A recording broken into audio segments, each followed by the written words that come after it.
3. Testing. 1, 2, 3. Okay. Perfect. Now it's time for a little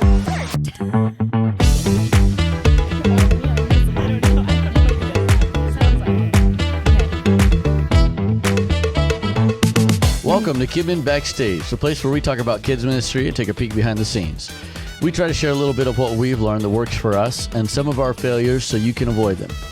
We release a new episode every Friday, and this is your backstage pass to see the magic or disaster that happens behind the scenes of our kids ministry. I'm your host, Gabe Baker, and today I am joined by Anisha and Shaylee. Hello. How you guys doing? Good. We're good. And so, how are you? I'm doing how are great. you? Do you guys have a special announcement to make, especially for those that are on audio only? The visual listeners will know. What will they know? We've I taken guess you'll over. just have to go see. We've taken over the podcast. Oh, This is man. the first step of changing all the orange to pink. Oh, Lord have mercy. Guys, we bought him his They own. tried to get me Yeah. to do my cover. We bought him his own. And He's it not. just- He's not. I- being He's not cool. being a team I player. refused. Yeah, next thing you know, So- we're going to He have our own refused. backdrop. So just everyone prepare yourselves Guys, be for that. prepared. Be prepared. Okay, well, some of that might fit with today's topic, actually. But what is today's title? Your face will get stuck. Your face will get stuck. So have you ever heard that? Like, I remember, I don't know, my mom, I think it was more my aunt than my mom, but would say, like, when you're making a funny face or crossing your eyes or yeah, something. stop Oh, doing yeah. that. You Your better face will stop. get Crossing stuck. your eyes. Yeah. Better Your face stop will it. get Your stuck face will like get that. stuck.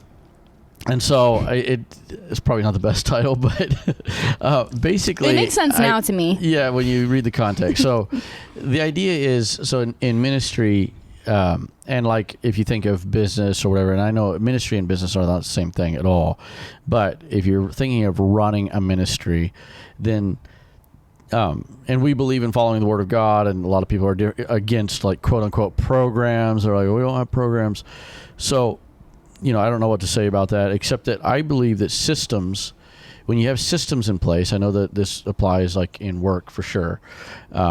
And even in your guys' work, you guys have systems that you follow, right? And so systems is what makes us successful. So that's how we plan meetings, how we communicate. And so they're kind of like the structure or the skeleton behind the scenes is systems that we have in place. But if you don't know why you do something, and I think that this is like preaching to me, this podcast, as much as anybody, because I think that I can be guilty of bringing in new people and they don't know why we do anything, or why we do a certain thing, not anything, but why we do things this certain way.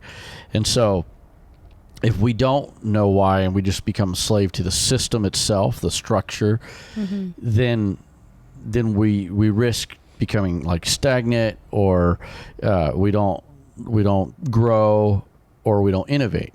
And so I've mentioned this a few times lately, but the quote, "We've always done it this way," is, I believe that's okay, but that shouldn't be the reason why you do it this way. Is because we've always done it that way, and that's just the reason why. And so it doesn't mean it's the right way. And then I wrote something here, but often bad habits or broken systems can sneak in quietly, and they linger, going unnoticed. And this is where the face getting stuck idea came from, is that I think that sometimes we can start doing something that's a bad habit, and it seems innocuous. It seems like it doesn't matter, but it compounds, and it makes things worse and worse, right? Like if you just look at our messy backstage right now, it's because we're in a transition, and it's like, we'll fix it when we get our new theme, but it's worse than it should be. Yeah. And so, Agreed. so anyway, that's just kind of the idea. And then I guess on the flip side too, is you can also build small habits that seem like they're nothing. This is where, like, Pastor is so good at this, is like there's little things. It just seems like it doesn't make a difference, But when you do it every single day for a year, it makes a huge difference. Is that the compound effect? That is, yes. Yeah. And there's a really good book by Darren Hardy. Called The Compound Effect? Yes. And talks about that. I think that you can, like, with the compound effects, like, you can do the little habits that, are beneficial in the tiny things. But I think that it works the other way, too. Oh, yeah. Is that you can do tiny things that can be detrimental over time. They compound that can over reduce time. That can reduce something that was great Yes, into absolutely. something that is mediocre. Yeah, and that's where I think if we start, skipping steps, then I talk about this all the time, but things naturally deteriorate. Right. And so when you start skipping steps in a system that is made to make things grow and move forward, then things will start to deteriorate and downfall. And so our first system, our first point there regarding this is every system should have a purpose. And so I talked about this, every system should have a purpose, but we've always done it this way, is not a strategy. And so tradition can have value, especially, right. I mean, we're talking about ministry and in the church world, right? And so tradition is very strong in churches, and it can have a lot of value, but we need to be careful that we're not just blindly following something that's outdated. And I know that this subject right here could be touchy and controversial, but I think it's only controversial if people misunderstand what we're saying, because we're not talking about changing holiness standards. Right. We're not talking about changing methods of worship. We're not talking about doctrinal things at all. We're talking about if you're following a system. Okay, I'll tell you a story. This is I think my dad told me this story, and I don't know if it's true or not, but there's a story. I think there's got to be some truth to it somewhere, but there's a story about this woman that got married, and she would, I think it was a ham. She would make a ham like every, I don't know, Christmas or whatever, let's just say.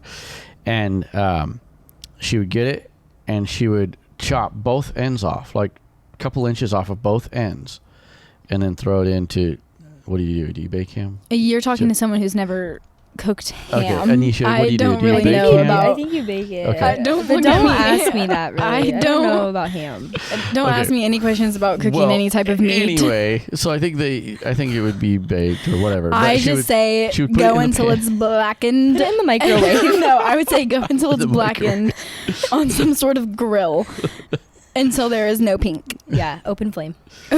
So for hours. Anyway, she would put it in this pan and throw it in the oven. And she did this for a few years, and he was like, so why do you do that? Why do you cut both ends off? And she's like, well, I don't know. My mom always did it that way. And so that's how I learned. So that's what I do. So the next time or I don't know if it was the next time, but one time her mother's over visiting, and he remembered. He's like, oh yeah, hey, why do you cut both ends of the ham off before he thought there must be some kind of special recipe or way it cooks or the air. And she's like, that's the way my mom always did it. And so I don't know. Yeah. So finally, this is a good story. Finally, I'm really invested. Thank you for finally ensuring. It's at Thanksgiving or Christmas or whatever it is. I guess I'll keep listening. And he remembers, and Grandma is there, old 80-year-old Grandma, and he's like, "Hey, why?" Yeah, she doesn't remember. She does not remember. Why did you cut the ham? The end of both of the ham of the both ends. And he's like, because my wife does it, and she said it's because her mom did it, and she said because you do it. Why do you cut both ends off? And she said, oh, the pan I had wasn't big enough. Oh, that's funny. So that's she cut funny. both ends off so that it fit in the funny. pan. So it's that important was a good story. to know. It's important to know why why we have the systems in place. So every system Right. should have a purpose. Yeah, because then it's gonna get down to the next person who it takes when you're old and can't Yes. remember what to do and stuff. Yeah, and you when have I another get there, person. not yeah, far away yeah. from that. Notice how I said when. When? And like if they're doing something and they don't know, they don't know why, Yeah. and so then it would just continue down the generations. Yeah, and I have experienced that a little bit with, not because I'm old, but I have experienced that a little bit To clarify. with developing people like Like you guys. yeah. Like in youth ministry though, for example, and I think I finally have maybe gotten it pounded through. But I've talked about music and I talk about like it's basically a first impression. And so I say, like, when people come in, like, especially to a game area, a lot of times we'll do split areas where we have, like, 3 games going on simultaneously. And so I tell them, have the music going, blaring, whatever, bumping music. So when they come in, that's the first impression. So it's like, oh, this is cool. And then turn it down and go over the rules or whatever. But don't we're going to have to go over the rules, so we'll turn it down, we'll turn it up later, because it's the first impression. Yeah. And so it's something that, this is like, this podcast is for me, because I think that I tell them, have the music blaring, but I don't articulate why good enough. So that they can understand, like, oh, okay, I get it. I get what you're trying to do. I feel like you notice when it's missing, though. Because we were just at that event, and we were like, you guys need some music. Well, also, I think it's really hard to back a system in which you're just obeying orders and you don't understand why. Yes. And so if you go on and on, oh, we need to have music, and then, like, you're not there anymore, and then they're just still saying it, and then one day it's going to be like, why are we doing this? Yeah. It's so much easier just to, we don't have to go in the computer, we don't have to. And so I think it's a lot easier when you don't understand the purpose for a system to let go of the system. Exactly. And then, because you're just like, you don't know the point. Yeah. It's like, what's the point of this? Yeah, and that is so true. Another youth ministry example, just the other night, somebody was talking about something, and I don't want to get into the details, but it was one of our team one of our team that I'm trying to help develop, and they helped me out a bunch in youth.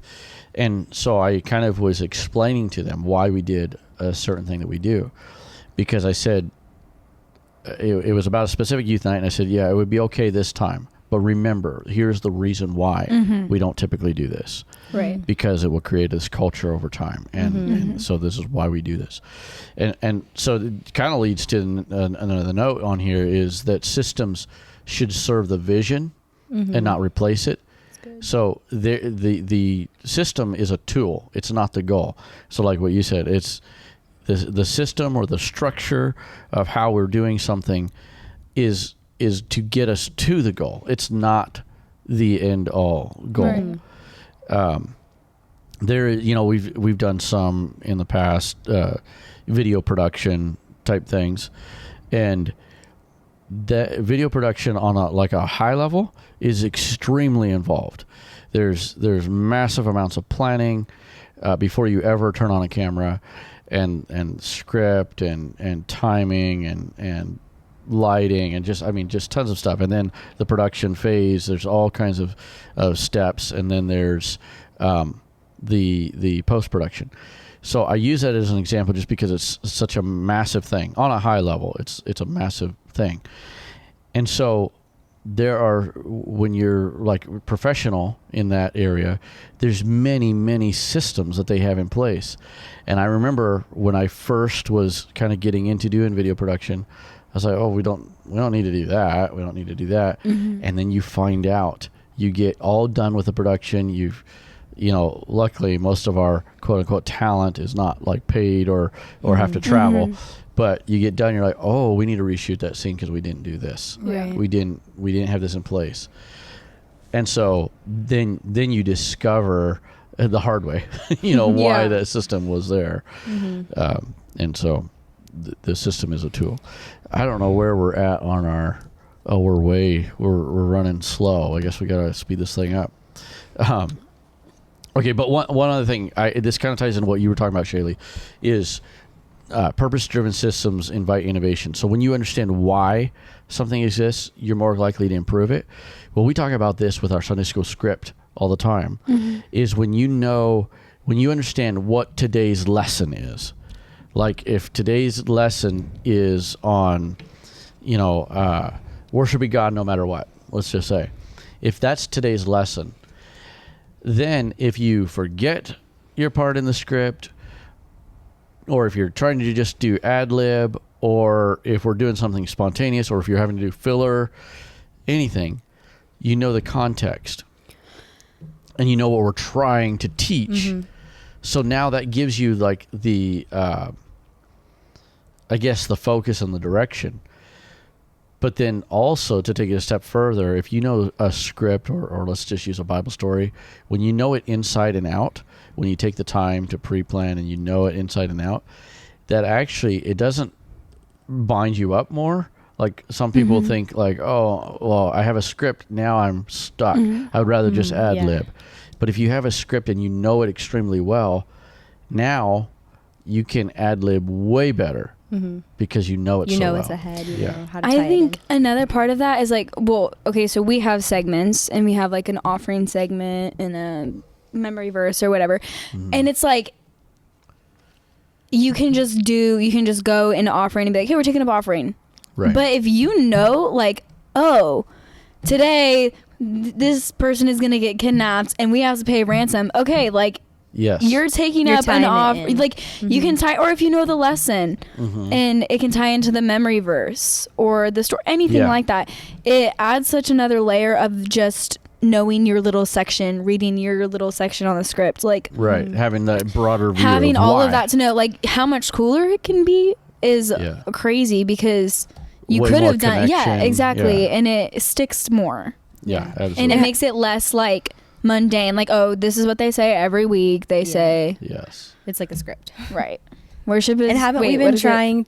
Offering is worship to God, which we say that all the time because it is, but it's like beyond that. It's like, instead of them saying, oh, this, I know it. Like, you know how sometimes the kids will yell stuff back to you and you're like, obviously we say that all the time. And so it's like something different. Yeah. What were you going to say? I forgot. I knew that was gonna happen. I knew I should have just stopped. And I think I was gonna say, like, haven't we been trying to focus all of our segments to the lesson? It's like an offering where instead of just going in like the gold hats, we're like, they're this character. Like Brennan has been a pirate like every other For week. Plan of Salvation, and he adds like something to the pirate. So Plan of some Salvation, pirate voice continuity. the whole time. Yeah. I would glean nothing. I was like, would be like, here's probably your. really loud in the mic. Oh, I'm sorry. Sorry, guys. Yeah, I was like, okay, here's your outfit. And he's like, no, I'm a pirate. It's been going on for 4 weeks. And I was like, oh, okay, my bad. Didn't mean to get in the way of that. Yeah, him and Brent. Yeah, and whoever's with him, which is someone different every week, he's like, you have to be a pirate. Well, like no, Krista. it's usually Brent, but he dressed strong, Krista up in a like an extra large men's shirt and the dreadlocks and was like, you have to be a pirate. I have a picture of her. That's funny. And what's funny, that's not even our theme. Is not anything related to pirates at all. Nothing related to pirates. Okay, so number 2, bad habits can become hidden systems. And so when we try to, like what I talked about earlier, skipping steps or like, if we're taking shortcuts, it might seem like it's harmless, but over time it compounds and it becomes a broken system. And so sorry, my straws. Sorry about that. We are.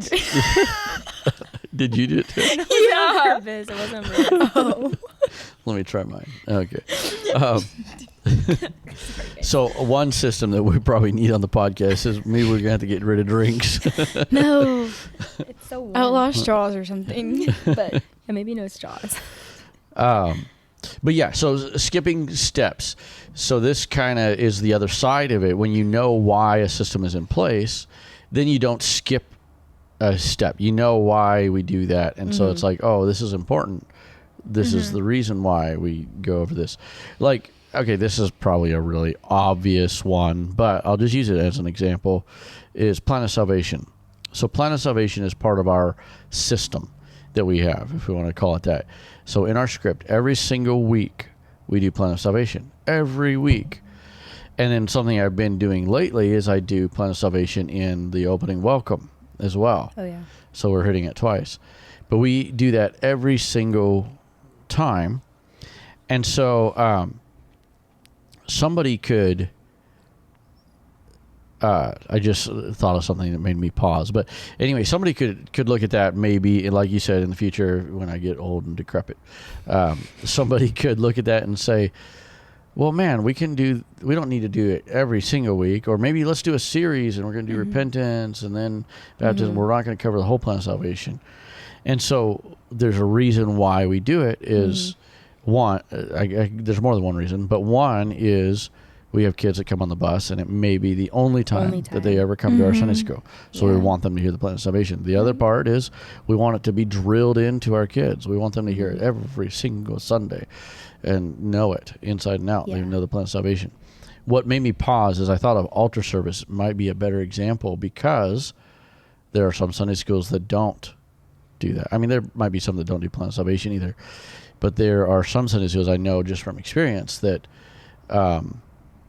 maybe they probably do now, but I remember talking to somebody, this has been a while ago now, probably a couple of years ago, talking to somebody, and they were asking about Sunday school, and I was going through the segments, and I mentioned altar service as just one of them. I was just going through all the segments that we do, and they're like, wait, altar service? And I was like, yeah, and so we talked about it, and they're like, man, that's awesome. We've never done altar service. Wow.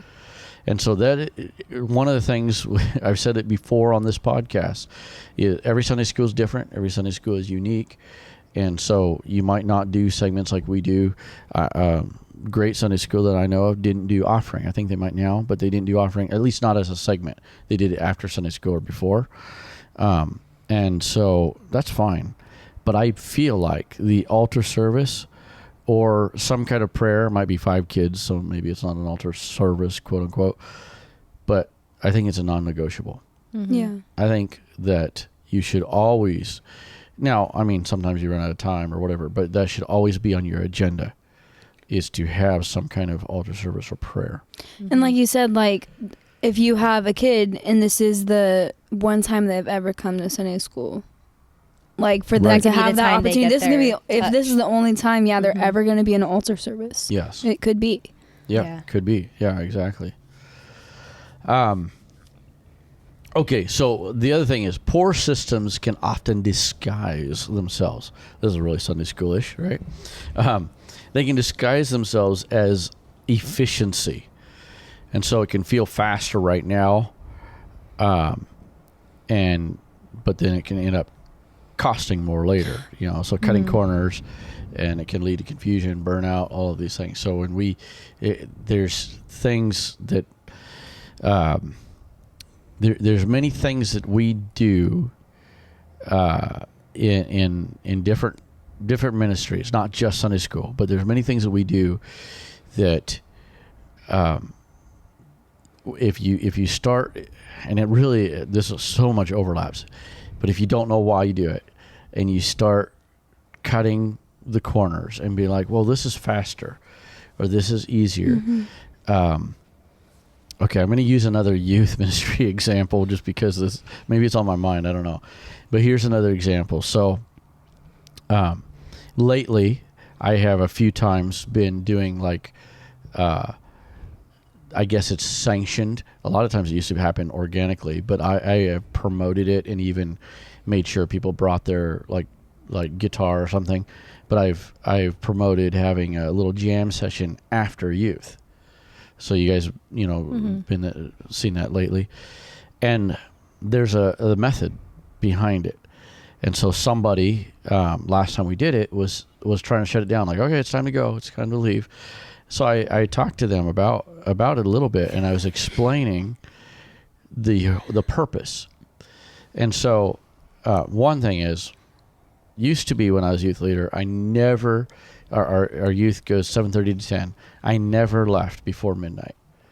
that was, now I leave, I get out of here at 10:30 sometimes. 10:01. Yeah, 10:01. Shut it down. Shut it down. Lock the door. Turn off the lights, y'all.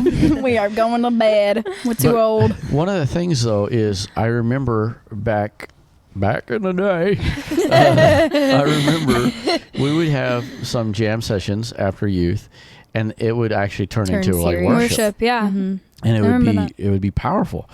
And so that's like the idea behind it. That's kind of like maybe the ultimate goal.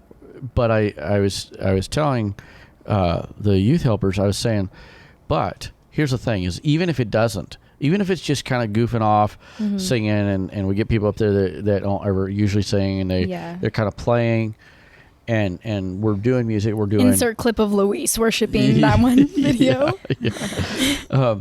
Even if we don't, it's good, wholesome fun. And so I would rather lose a little bit of sleep on Friday night and stay later and have that good, wholesome fun happening than say, you know what, we're going to start ending youth at 9:30 and then have a bunch of young people going to an after party somewhere. Right. Yeah. Right? I would rather create, basically creating our own after party. A safe environment. Yeah. Exactly. And it's good and wholesome. So that's one of those things where I guess where you could say like, let's start cutting corners. I mean, you could do it with when you're starting something too, right? It's like if people are showing up late to a meeting and you'd be like, well, let's wait a few minutes. Well, pretty soon a 7:00 meeting starts at 7:30 or after a year's time because it compounded, and now people just don't ever show up. And now they know, well, they're not going to start anyway. Right. Well, so We were just talking about this. Oh, really? Okay. Preach on it. Preach on it. Okay, and then the other piece of this about bad habits is in leadership, inaction or the lack of action is a decision. So the lack of action is still a decision. So when you choose, or you might not even consciously choose, right? But when you just don't do something about it, when it's, when there's, something is broken. And the guitar. Yeah. I mean, this is like, man, this is us right now. This is the disaster behind the scenes. Is when there's things that are systems that are broken, and or maybe roles that are not clear, those kind of things.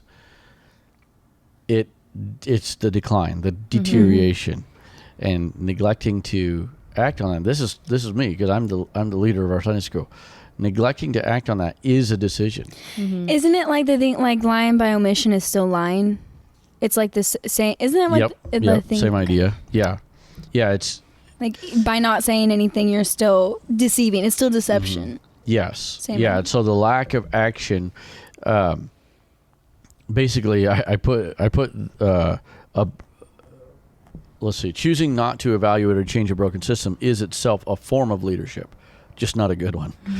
So that is a way of leading. It's just not a good way of leading. Is when you don't have act. I heard something. This would probably make a good podcast. I just heard something recently. Is basically don't spend all of your time waffling back and forth and trying so hard to make the right decision. We want to make right decisions, but don't basically this point here have a lack of action and sit there and like, well, I'm not sure if that's the right decision, or I'm not sure what I should do. I'm not sure what I should do. Make a decision and then make it right. Yeah. So make the decision, act fast. And that's what leaders like in the business world, that's what they do. They make decisions and then pivot if you have to. Yeah. And they can deal with the consequences by the time, instead of waiting for forever, by the time the first person has been finally decided what to do, they've already made the decision, dealt with the consequences, moved on. Yeah, exactly. Fixed it, made it better. Learn from Yes. it. Yeah. Yes. This is so random, but this feels like a good spot to cut in for a short ad. Just joking. I think it'd be so fun Brought to do. to you by Kid Being Backstage. I think it'd be so fun to do like every week at Sunday school, have like a 30-second clip of like what went wrong today in Sunday school, and just every week have that, because That would probably there's be good. something every week, and it's always yes. so Well, I'll say funny. something from today. And it just be a 30-second video, and just person just looking at the camera. Just straight into the camera. Today- Dead face. Today I got up on the stage broke, or like I don't know. This isn't necessarily like, I don't even know if you know this. So we did Shadrach, Meshach, and Abednego. Yes. And you guys were behind the wall, and they all took their wigs off and were holding them up. Oh, Like, that's really Yeah. funny. and then I threw them another wig for the fourth man. Yeah, the white. Who was holding it? Miles. Brennan, I Oh, think. Brennan. Okay, well, his hand. Like, you've seen his hand. Oh, no. Like, his fist was like this, and the hair was over it, but his hand was over the top. Oh, no. Oh my word. And all the kids were like, Wait, what? a second. I was like, A oh, fourth no. man, but his head is really weird. He has a very skinny neck, and his hair is hanging down to Covering his, over his eyes. coming over his He needs a head. haircut. Hey, so you reminded me of something though. Do you remember a few years ago at Peak when you guys? I think you guys were both in the Oh, choir, yeah. And the stage broke. and the stage broke. Yeah. I do remember. I was just And the telling somebody about guy's this the shoe other was day. stuck in the Yeah, stage. it was There's a in, video. It was in Houston. It was when it was Yeah, in there's a Houston. video of it, Yeah. and the whole Yeah, I have and a picture of the guy's shoe. 3 sections of guys just disappears for a few Yeah. seconds. It's so funny. It's so Oh, funny. Like, you man. could feel it, because like everyone was jumping, and then it was like boom. Yeah, it was just Yeah. too Oh, much man. weight on those poor little bleachers. Oh Yeah. wow. We Just got too kicked much. off of Yeah. the stage literally the next Yeah. day. That's funny. Oh goodness. Okay, so let's go on to point number 3. We are Oh. so far over time. Wow, and that's Okay. it, folks. We've let's ran out of time. Let's blow through these. So, small intentional habits build strong systems. We kind of have talked about some of this already, but so repetition creates culture. So when you do the right thing consistently, even when it seems like it doesn't, like it's invisible, like nobody sees it, you can build excellence over time. And so this is that compound effect again. When you do these small little things over time, it can build. You know, I have a lot of goals that I track, you know, and stuff on my computer, and I did this actually a little bit after I had read that book that we just referenced, The Compound Effect. I have some goals on there that I need to get Moving on. get back into. While you're still young and able to walk around on your own I'm 2 old and legs. decrepit. But I call them, I can't remember what I titled it, but basically they're compound effect goals. They're goals that will. This is not sponsored Yeah. by the Compound Effect author. It should be.